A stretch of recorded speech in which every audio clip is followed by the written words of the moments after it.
So hello সবাইকে। তো অনেকে কম বেশি জানো যে আমার যে পেটটা আছে সে আমাকে বাইট করেছে, মানে কামড়ে দিয়েছে। তো আমাকে কামড়েছে কীভাবে সেগুলোই তোমাদের সাথে শেয়ার করব। ইভেন কিছু কথা তোমাদের সাথে শেয়ার করব। আমার মনে হয় এইটা সবারই জানা দরকার, বিশেষ করে যারা পেট লাভার বা পেট ভালোবাসো। সো আমার এদিকটা এখন দেখতে পাচ্ছ পুরোই ফুলে আছে, কারণ আমাকেও কাল রাত্রে, মানে কাল দ্যাট মিন্স পরশু রাত্রে 2:30টার দিকেও বাইট করেছে। সিচুয়েশানটা এরকম ছিল যে ও অ্যাকচুয়ালি আমাদের মাথার কাছে শোয়, আর সেদিনকে ও শুয়েছিল। তো ও হট করে ঘুমের মধ্যে মাঝখানে একবার ওঠে। তো ওঠার পর আমি জাস্ট ওর গায়ে একটু এরকম মাথাতে হাত বুলিয়েছি। সেই সময় না ও কেমন একটু অ্যাগ্রেসিভ হয়ে গেছিলো, মানে জাস্ট আমি এই পাশে আমার মুখটা ছিল, ও এখানে ছিল। তো আমার ওটা একদম সেকেন্ডের মাথায় ঘটে যায়, মানে আমি যে সরবো বা হাতটাকে আমি গাইড করবো, মানে জাস্ট হাতেও কামড়াতে পারতো ওরকম।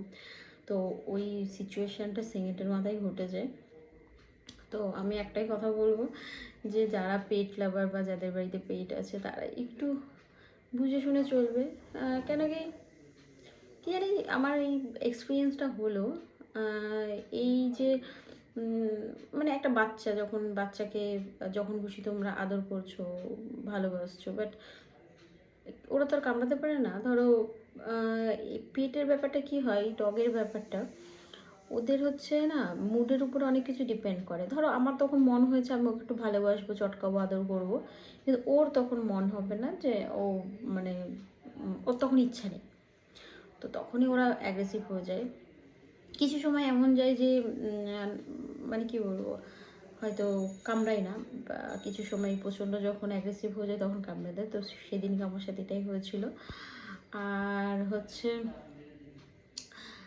এই মানে ও 1 মাস ধরে আমার উপরেই বেশি করে রেগে আছে। কেন কি ওর কয়েকদিন আগে ফোড়া হয়েছিল। তো তখন যখন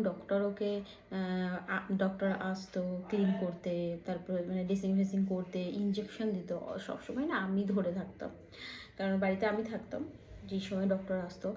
তো সেই সময় আমি ধরে থাকতাম। তো তারপর থেকে না দেখি আমার উপরে না ওর একটা মানে ধরো বেশিরভাগ সময়ই একটা কেমন অ্যাগ্রেসিভ হয়ে থাকতো, সবসময় ঘ ঘ করতে থাকতো। তো আমি ওকে সেরকম ধরো অত করতাম না। তার 2 দিন আগেও আমার এই হাতে কামড়েছে। তো এটাকে আমি অতটা গুরুত্ব দিইনি, কারণ এটা অল্পের মধ্যে।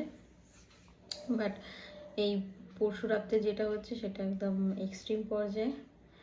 আর সত্যি বলতে ও বুঝতে পারিনি হট করে ওরকম হয়ে যাবে। তো আমি যখন মানে ডক্টরের কাছে গেলাম, ডক্টর বলছে যে তোমরা এদেরকে কেন রাখো, না খাইয়ে রাখবে, বাড়ি থেকে এমনি চলে যাবে। তো না, এটা কখনোই পসিবল না। মানে আর যদি আমার বাচ্চা কোনো খারাপ কিছু করে আমি বাড়িতে বার করে দেবো? কখনোই না। তো করে ফেলেছে ওরা, অবলা জাত, আর কি করা যাবে। তো আই উইশ তাড়াতাড়ি ঠিক হয়ে যাক। কালকে গেছিলাম আইডিতে, পুরো চারিদিকে ভ্যাকসিন, হাতে 2 হাতে ইঞ্জেকশন, টিটিনাস, অনেক কিছু দিয়েছে। তো ফোলাটা যার জন্য এখনও কমেনি। তো আমি ঠিকমতো এই চোখটা তাকাতেও পারছি না। তো বলেছে 2-3 দিন ফোলাটা থাকবে, দেন হচ্ছে কমবে। আর আমাকে 24 ঘন্টা জল লাগাতে বারণ করেছে। তো কালকে 4টে 4:30টার দিকে আমার ভ্যাকসিন হয়েছে, মানে র্যাপিড ভ্যাকসিন যেটা বলে। তো এখন আমি স্নান টান কিছুই করিনি। ওই 4:30-5টার সময় একটু জল টল দিয়ে ওয়াশ করবো। আর অনেক মেডিসিন, টি ব্যাগ এসব দিয়েছে। বলেছে যেহেতু আমার কাঁটাগুলো খুব পরিমাণে ডিপ হয়নি, মানে জাস্ট এরকমভাবে সরে গেছে, মানে আমাদের যেমন ডিপ কাটলে একটা ভিতর থেকে একটা সাদা মাংস বেরিয়ে আসে, ওরকম কিছু হয়নি। তো আই উইশ ঠিক হয়ে যাবে। ডাক্তার বলছে একটু সময় লাগবে, বাট রিকভারি হয়ে যাবে। তো এটাই হচ্ছে বলার ছিল। যাদের বাড়িতে পেট আছে প্লিজ বি কেয়ারফুল। ভালোবাসো ঠিক আছে, কিন্তু একটু বুঝে শুনে তাদের কখন মুড কি থাকে। তো এইটুকুই বলার ছিল। আর থ্যাংক ইউ সবাইকে যারা আমাকে মেসেজ করছো কেমন আছো বা কমেন্টস করছো, তো তাদেরকে থ্যাংক ইউ সো মাচ। তো এটুকুই, সুস্থ হয়ে নিই, তারপরে আবার সবার সাথে কথা বলবো।